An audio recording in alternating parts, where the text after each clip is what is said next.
도쿄에 상당수 에너지를 공급하던 대형 화력발전소가 순식간에 화염에 휩싸이며 큰 폭발을 겪어야 했습니다. 도쿄 시내까지 폭발 소리가 들릴 정도로 큰일이라고 하는데요. 살아남은 곳이 없을 정도로 처참한 지경의 화력발전소. 심지어 이번 일을 시작으로 일본 전역에서는 화재에 휩싸일 발전소들이 속출할 예정.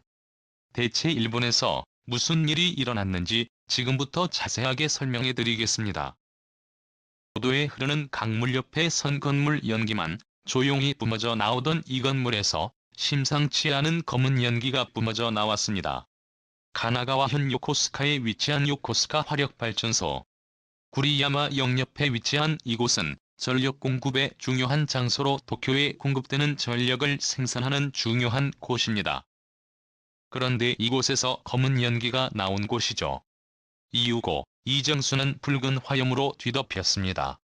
짙은 검은 연기는 화염으로 번졌고 내부 시설들 역시 굉음 소리와 함께 화력발전소 일대의 주민들은 물론이고 이 근처를 지나던 관광객들을 충격에 빠뜨렸습니다.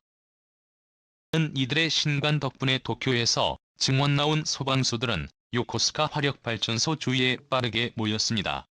급하게 들어간 소방수들은 불을 잡기 위해 가스 터빈 쪽으로 집결했죠. 공수한 물을 쏘며 불길이 잡히길 기다렸으나 불은 더욱 맹렬한 기세로 화력발전소를 뒤덮었죠. 폭발 역시 이어졌습니다. 현재 가동 중인 가스터빈에 가동 중지된 가스터빈 근처로 번진 불은 여러 가스터빈 유닛을 쓰지 못하게 만들었죠. 번진 불을 잡으려고 시도했지만 불길을 잡기에는 역부족으로 결국 일시 퇴각할 수밖에 없었습니다. 많은 사람들은 굉음과 함께 타들어가는 화력발전소의 모습에 큰 충격을 받았습니다. 사태의 심각성을 깨달은 이들은 일제히 전화를 걸었고 방송국도 현장에 나와 화재 현장을 속보로 전달했습니다. 테레비 도쿄는 물론이고 아사히 등 주요 신문도 주목하면서 화재는 순식간에 일본 주요 뉴스로 번졌습니다. NHK도 특별방송을 제작해 내보내면서 현재 화력발전소에서 나오는 불길이 진정되지 않았다는 내용을 알렸죠. 이내 정전이 닥쳤습니다. 요코스카 화력발전소를 통해 공급되던 전기가 끊기면서 순간적으로 도쿄 일대가 어두워진 것이죠. 뉴스를 보던 이들은 정전이 된 것을 깨닫고 즉시 짐을 챙겨 밖으로 나왔습니다. 비슷한 생각을 가진 일본인들은 일제히 차에 짐을 싣고 도쿄 외곽으로 빠져나가기 위해 발걸음을 옮겼죠. 순간의 정전은 수천만 명이 살고 있는 도쿄를 마비시켰습니다. 다수의 시민들이 앞다퉈 도쿄를 빠져나오려고 한 탓에 많은 이들이 도로에서 오도 가도 못한 채 같이 하는 것은 물론 후쿠시마 일대에서도 도쿄의 패닉을 눈치채고 시민들이 홋카이도로 향하는 해프닝 역시 벌어졌죠. 여러 차례 지진과 화산 폭발 홍수로 인해 위기를 직감한 이들 일본인들은 누구보다도 빠르게 몸을 움직인 것이죠. 다행히도 정전은 금방 해소되었습니다.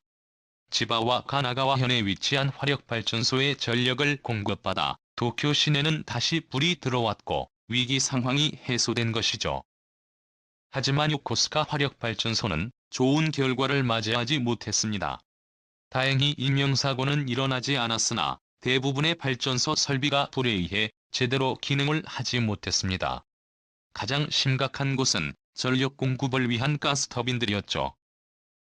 가스터빈 2호기와 2호기 모두 화재로 인해 터빈 날개가 정상적인 기능을 하지 못할 정도로 망가졌습니다.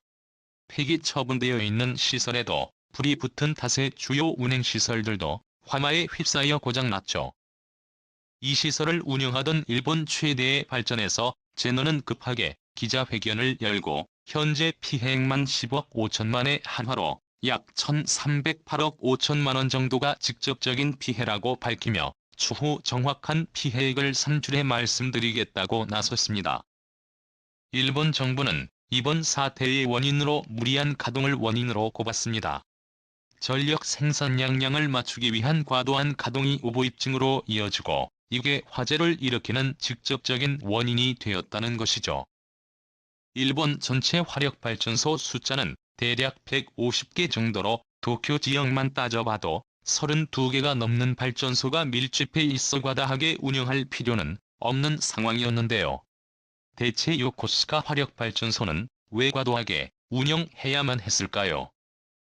가장 큰 요인은 에너지 공급망 체인이 무너지면서 이를 수입해 에너지를 공급하던 일본에 비용 부담이 생기면서 시작되었습니다. 상당수의 천연가스를 러시아로부터 공급받던 일본은 전쟁 이후 러시아산 천연가스를 받지 못하게 되면서 문제가 시작되었죠. 화력발전소를 움직이기 위해서 필요한 것은 탄소 기반 자원, 석유나 석탄, 천연가스와 같은 자원으로 증기를 생산해 이를 돌리는 작업이 선행되어야 하나, 이를 가동할 수 있는 1차 탄소 기반 자원이 없어지면서 문제가 생겼죠. 공급망 다변화를 통해 다른 곳에서 수입한 석탄, 석유를 이용 급하게 돌리려고 했으나 정부가 정한 공급량 수준을 맞추기 위해선 무리하게 가동하는 것 외에는 방법이 없었죠. 그래서 요코스카 화력발전소는 일정의 차질이 생겨도 무리하게 돌릴 수밖에 없었던 것입니다. 하지만 가장 결정적인 요인은 바로 일본 자신에게 있었죠. 어리석은 판단이 스스로의 목을 조인 것입니다. 과거 일본은 제로 탄소 시대를 열겠다며 당당하게 선언. 이를 위해 탄소 기반의 화력발전소와 원전 사업에 축소하고 친환경 에너지 기반의 사업을 추진하겠다고 나섰는데요. 2020년까지 탈탄소 사회를 건설하겠다고 밝힌 곳입니다. 이를 위해 신재생에너지 설비에 100조 원을 투입하고 원자력 및 화력발전소 의존도를 40% 수준으로 낮추는 계획을 국민들에게 선보였습니다. 물론 이 계획의 허점은 분명했습니다. 일본이 선언한 것처럼 2020년까지 탄소 기반 에너지원을 모두 제거하려면 신재생에너지 비중을 808%까지 끌어올려야 하는 상황. 태양광과 풍력 등 가용할 수 있는 신재생에너지 가동률을 올린다고 해도 2020년까지 설비시설은 물론 안정적인 공급까지 장담할 수 없죠. 결국 정부는 지키지 못하는 약속을 내걸었고 이를 지켜야 했던 곳인데요. 정부는 뱉은 약속을 지키기 위해 놀라운 일을 저지릅니다. 바로 겉으로 보이는 수치를 조작하고 뒤로는 몰래 화력발전소를 추가로 건설 석유에너지원에 의존하자는 결정을 내린 것입니다. 실제로 일본 정부는 인도네시아와 필리핀 등지에 새로 건설되는 화력발전소의 에너지를 몰래 수입해 일본 에너지에 충당하는 방식으로 눈속임을 하려고 했으나 이 사실이 NGO에게 발각. 외에도 화력발전소 가동률 수치를 조작하면서 눈속임을 하려고 했던 정황이 드러나면서 국제적인 망신에 했었어야 했죠. 외부적인 요인도 일본 정부의 계획에 방해가 되었습니다. 특히 우크라이나 러시아 전쟁으로 촉발된 자원 안보가 일본의 석탄 에너지원 수입에 걸림돌이 되었습니다. 몰래 국가로부터 자원을 수입하려던 일본은 자원 비상이 걸린 국가들이 자원 수출을 금지하면서 그동안 몰래 하려던 짓들이 밝혀지게 되었죠. 가장 대표적인 사건이 바로 인도네시아 수출 금지 사건입니다. 호주는 물론이고 인도네시아로부터 석탄을 몰래 수입하던 일본은 인도네시아가 도래한 석탄 수출을 금지하자 발등에 불이 떨어졌습니다. 서둘러 현지 주재 일본 대사를 시켜 인도네시아 정부에게 수출 허가를 애원할 정도였죠. 매월 200만 톤의 석탄을 수입하는 일본은 미국의 도움이 없으면 망할 수 있다고 말하며 아시아 선진국이라는 오만함으로 가득 찬 등 일본은 당당한 모습을 내비치지 못하고 비굴한 자세로 있어야 했죠. 지진을 비롯한 일본의 천재지변도 일본의 눈속임 발극에 한몫했습니다. 후쿠시마현 앞바다에 또 한 번 발생한 제2사 규모의 대지진 때문에 일본 발전소 전역이 흔들리면서 도쿄는 정전에 휩싸인 일이 있었는데요. 화력발전소가 제대로 운행할 수 없었기에 발생한 문제였습니다.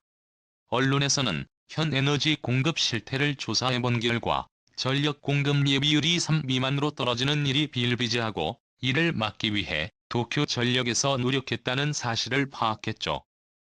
내부와 외부의 악재로 인해 이를 수습하는 것도 어려운 것이 현실적인 상황이었습니다.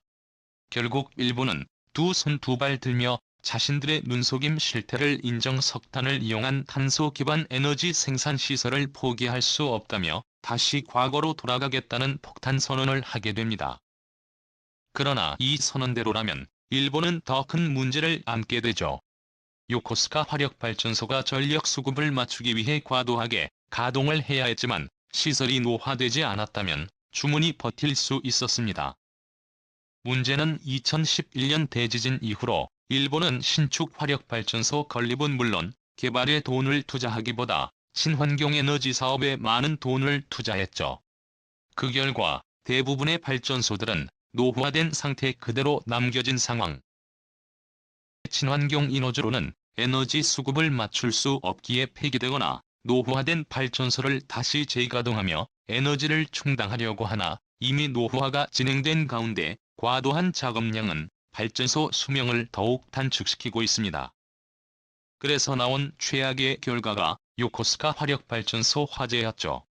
지바현과 가나가와현에 있는 발전소도 노후화가 진행되어 향후 비슷한 화재에 직면할 가능성이 높은 상황. 결국 일본은 문제 해결을 위해 근본적인 개혁이 필요합니다. 이번에는 정부의 책임 있는 조사와 후속 대책을 요구했지만 정부 입장에서도 뾰족한 방법이 없죠. 도쿄만이 아니라 발전소가 있는 곳들은 시한폭탄을 껴안고 살아야 하는 운명인 셈입니다.